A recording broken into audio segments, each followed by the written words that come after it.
Toledo, temos um furo no programa essa semana, uma apuração sua e minha, que você começou e a gente terminou juntos. O que a gente descobriu? Cenas de jornalismo explícito agora, né? Então, Thaís, como você já sabe, mas o nosso ouvinte ainda não sabe, eu recebi uma informação no começo dessa semana de que aquela prorrogação do inquérito da Polícia Federal que investiga tentativa de golpe, a trama do golpe lá de 8 de janeiro, havia sido prorrogada porque a Polícia Federal tinha conseguido novas informações. Isso, de alguma maneira, já era sabido. A Eliane Cantanhede, no Estadão, deu o primeiro furo ainda no mês passado, contando que a Polícia Federal tinha conseguido recuperar informações que estavam no computador e no celular do tenente-coronel Cid, com minúcias do golpe, com detalhes do golpe.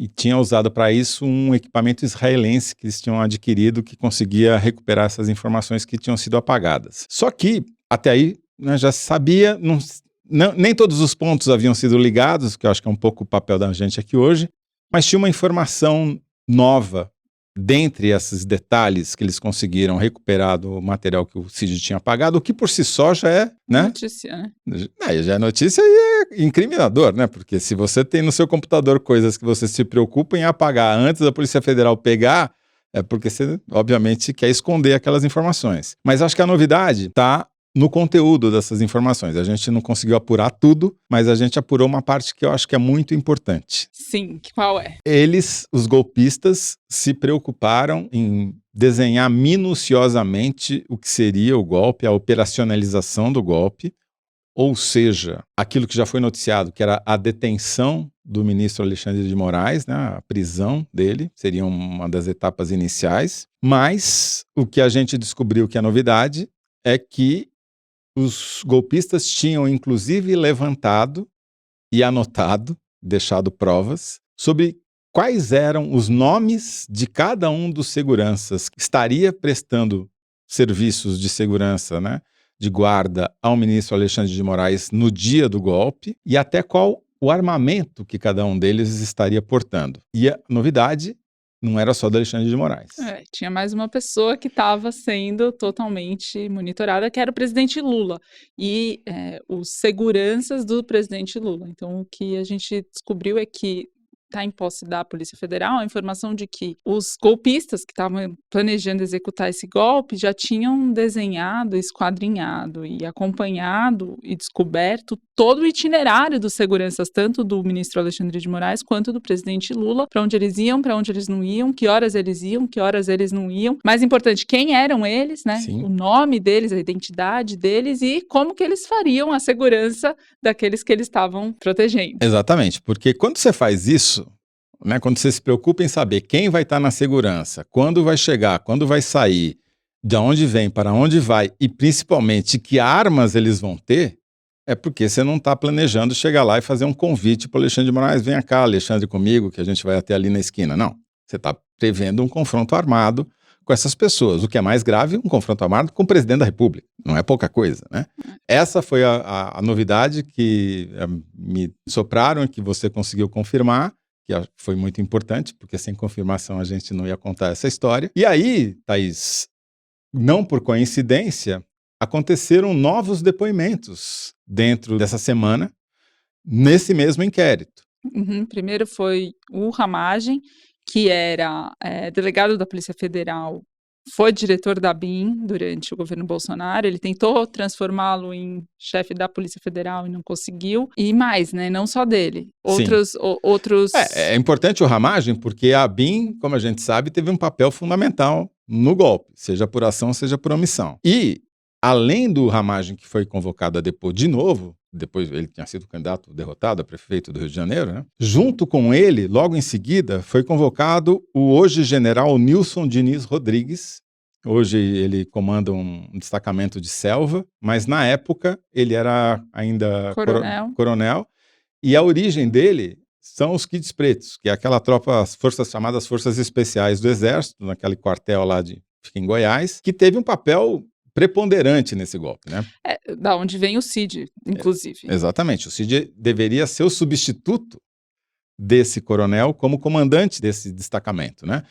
Porque durante a ocupação dos prédios dos 3 poderes em Brasília, chamou a atenção das autoridades a organização dos supostos manifestantes, na verdade golpistas, que em alguns casos, como por exemplo, quem fez esse relato foi o Thales Faria essa semana, no Análise da Notícia também no UOL. Durante a invasão do Congresso, algumas dessas pessoas pegaram aquelas grades que serviam supostamente para evitar que as pessoas chegassem no prédio do Congresso, empilharam elas como uma escada, chegaram ao topo do Congresso e de lá desceram para o Salão Verde, para o Salão Negro, com rapel. Ou seja, botaram uma corda e desceram por uma corda. Quem faz isso, né? Quem que carrega uma corda para fazer rapel no bolso? Para quando você vai numa manifestação, né? Obviamente, isso mostrou que teve um treinamento. Sim, tinham várias técnicas especializadas, né? Exatamente. E eles sabiam o que fazer. Tinha um plano, ele foi bem executado. Essa informação nova de que os golpistas tinham monitorado segurança, se preocupado em saber o armamento que eles estavam levando, onde estariam os seguranças e onde estariam as autoridades. Os segurados. Exatamente, né? Tanto o Lula quanto o Alexandre de Moraes. Agora aconteceu o Lula estar em Araraquara e o Alexandre de Moraes estar em Paris, a caminho da Ásia, numa viagem com a família. Incrível coincidência, né? Muito incrível coincidência que os dois alvos não estivessem em Brasília na data do golpe, né? Pode ser uma coincidência de fato, a gente não sabe, estamos aqui fazendo piada, mas a gente efetivamente não sabe. Agora, foi uma sorte, porque se eles estivessem em Brasília, dada a minúcia com que esse golpe foi planejado e agora se descobriu, eles poderiam ter sido vítimas de uma violência. E sabe-se lá como isso ia terminar. O Alexandre de Moraes, em 2020, portanto, muito antes disso, do 8 de janeiro acontecer, era já o relator do inquérito das fake news e submeteu o inquérito ao plenário do Supremo para os outros ministros dizerem se aquele inquérito deveria ser mantido aberto ou não. E foi mantido, claro. No voto do Alexandre de Moraes, um dos argumentos que convenceu os colegas dele, um dos argumentos cabais a convencer os colegas a respaldarem o inquérito das fake news, era o relato minucioso que eles já tinham, que a Polícia Federal já tinha tido, já tinha colhido e que estava em posse do ministro Alexandre de Moraes, o relato minucioso do itinerário dos filhos de alguns dos ministros. Dos filhos? Dos filhos de ministros com mensagens de ameaças bastante assustadoras, já tinha tido ameaças aos próprios ministros, a gente esquece, né? Mas durante aqueles anos, todos os ministros tinham recebido muita ameaça direta na casa de alguns dos ministros, enfim, tinham muitos episódios desses. Em Minas Gerais, em Belo Horizonte, o prédio da Carmen ministra, Lúcia, né? Mas não só, tinham sido vários episódios como esses, o Lewandowski tinha sido hostilizado mais de uma vez, enfim, era um assunto permanente. E quando começa a atingir a família dos ministros e o Alexandre de Moraes lê isso em plenário para os outros colegas, ali fica selado a que se transformaria, né, nesse protagonismo do Alexandre de Moraes, porque ele recebeu o respaldo dos outros ministros exatamente com base nesse argumento, né, de que a segurança deles e da família deles estava em risco, e estava mesmo. Exatamente. O inquérito ganhou 60 dias de prorrogação pelo ministro Alexandre de Moraes, o que leva a crer que dificilmente vai ter um desfecho antes de 2025, antes do começo do ano que vem. Essas novas minúcias que a gente está revelando aqui, que devem ter muito mais do que as que a gente conseguiu apurar, elas talvez coloquem os indiciados numa situação muito mais delicada, porque além da gravidade de um crime contra o Estado, né, de você propor um golpe, você tem a possibilidade de um crime de sangue, porque se envolvia saber o itinerário dos seguranças do armamento, esses caras não iam chegar lá de mão abanando para enfrentar os seguranças armados, né? Então, tenho a impressão que, até pelas pessoas que foram convocadas a depor depois, que essa história ainda vai render muito pano para manga e pode complicar bastante a situação dos golpistas. Agora, essas informações vêm à tona num momento, Toledo, em que se discute o oposto disso, se discute a anistia, né, dos envolvidos no 8 de janeiro e, por tabela, do próprio Bolsonaro. Estava como assunto central da sucessão da Câmara o projeto de anistia.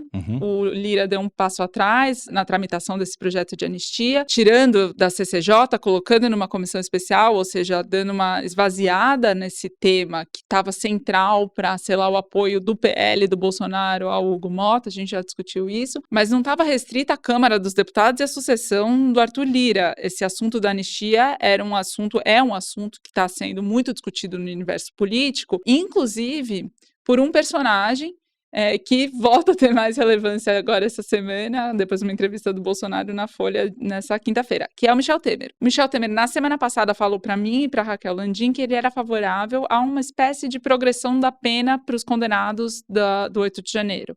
Ou seja, uma formulação jurídica que permitisse que aqueles que já tivessem sido condenados, tivessem já cumprido uma parte da pena, pudessem, enfim, sair mais cedo da ser cadeia. beneficiados por algum regime aberto, com prestação de serviço comunitário, coisa que o valha. Era uma ideia que ele estava dando, embora sempre preocupado em aplaudir a decisão de condenar essas pessoas por terem invadido a sede dos três poderes. E depois disso, o ministro da Defesa, José Múcio Monteiro, falou a mesma coisa. E me parece que tem uma jogada aí por trás, mas acho que a gente podia discutir se é uma jogada ou não. Porque, de um lado, você acena com esse aspas perdão para os já condenados pelo golpe, que é a raia miúda que participou lá da invasão, a velhinha que defecou no Congresso e por aí vai. Ao mesmo tempo, a proposta do Arthur Lira era de separar. Quem já está condenado tem esse benefício e aqueles que ainda nem sequer foram indiciados, que são os mandantes, os financiadores, os organizadores, esses ficariam num projeto à parte, que não seria discutido agora, até porque o inquérito acabou de ser prorrogado, né? Então, acho que tem uma jogada aí do governo com Arthur Lira para não perder o apoio do PL, né, os votos do PL para eleger o Hugo Mota presidente da Câmara, que a gente acena aqui com uma coisa, né, parece que nós vamos ceder, mas, ao mesmo tempo, a gente adia qualquer decisão que diga respeito ao que mais interessa, que é a anistia do Bolsonaro. Isso tem tudo a ver com a vitória do Donald Trump, por mais de um motivo, mas especialmente porque ele prometeu em campanha que anistiaria os culpados, condenados pela invasão do Capitólio em 6 de janeiro, antes, portanto, do 8 de janeiro brasileiro. O que inspirou o 8 de janeiro. Que inspirou o 8 de janeiro. E, tudo indica, vai se auto-anistiar também. O presidente da República nos Estados Unidos tem poderes para tanto. E, mais do que isso, ainda promete retaliar quem o perseguiu e o condenou nos Estados Unidos, né? Então, a vitória dele serve como um estímulo para essa pauta do Bolsonaro e do bolsonarismo no Brasil, e serve também como uma certa referência, e aumenta a pressão sobre aqueles que forem contrários a isso. Por outro lado, é uma advertência, né? O que aconteceu com o Trump nos Estados Unidos, o cara cometer tudo o que cometeu e ser eleito e poder se auto-anistiar, serve de referência porque pode significar perdoar o Bolsonaro por um crime que ele nem sequer foi acusado dele ainda. Então, acho que tem as duas forças contrárias se digladiando em função da eleição do Trump. De um lado, concordo com você, não resta dúvida nenhuma que eles estão energizados, os bolsonaristas estão animadinhos, felizes, contentes, celebrando, achando que estão empoderados. Por outro, as autoridades responsáveis pela investigação, pelo inquérito, pela denúncia e pelo julgamento devem botar as barbas de molho e falar, olha, isso já aconteceu nos Estados Unidos, pode vir a acontecer aqui agora. Que eu acho que é isso que está acontecendo, mas a gente não sabe ainda. Esse adiamento, essa prorrogação do inquérito, a separação da anistia do Bolsonaro, da anistia da raia miúda, tudo isso me leva a crer que em 2025 as notícias do Bolsonaro não serão boas. Tem um timing, né? Porque essas notícias voltaram às oitivas da Polícia Federal, tudo isso só depois da eleição. Só que aí veio a eleição do Trump, mudou de novo a temperatura do momento. E me chama muito a atenção essa especulação que o próprio Bolsonaro falou a viva voz, de ter o Temer na sua vice, não descartando essa ideia, sendo o Temer a pessoa que mais tentou fazer pontes entre ele e Alexandre de Moraes, ele e o Supremo Tribunal Federal. A gente nunca vai se esquecer daquele jantar na casa do Najinarras, não era do Najinarras? Em que o que reproduzia o ambiente do poder em São Paulo, que era o antigo restaurante Máximo, né? Pinturas na parede, o filho do Paulo Marinho, do Paulo Marinho, André Marinho. O André Marinho fez piada, etc. E que justamente era a tentativa de reinserção do Bolsonaro, que tinha passado todos os limites durante o ato de 7 de setembro, né, na política ali. O Temer, ele tem uma ficha corrida de desserviços prestados à democracia que um dia ainda vai ser cobrada. Essa história não acabou ainda. A gente está narrando um pedacinho a mais de uma história que está em continuidade, as possibilidades estão em aberto. Tanto pode ir para um lado, quanto pode ir para o outro, tanto pode beneficiar o Bolsonaro, quanto pode dificultar a vida dele.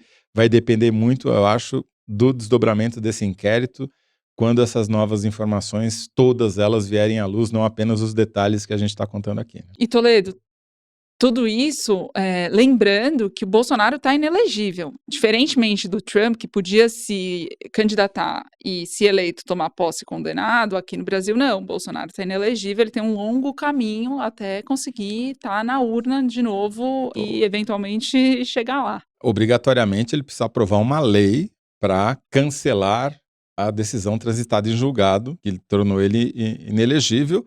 Mas não é só isso, né? Ele está correndo o risco, a meu ver, de ir para cadeia. Mas tá muito cedo para falar. Tá cedo. Vamos lá. Vamos falar do que já aconteceu, que é o Trump eleito e as consequências. A volta de Donald Trump para Casa Branca. Como é que é? A Thaís criou uma expressão boa, na montanha russa com Trump. Na montanha russa com Trump.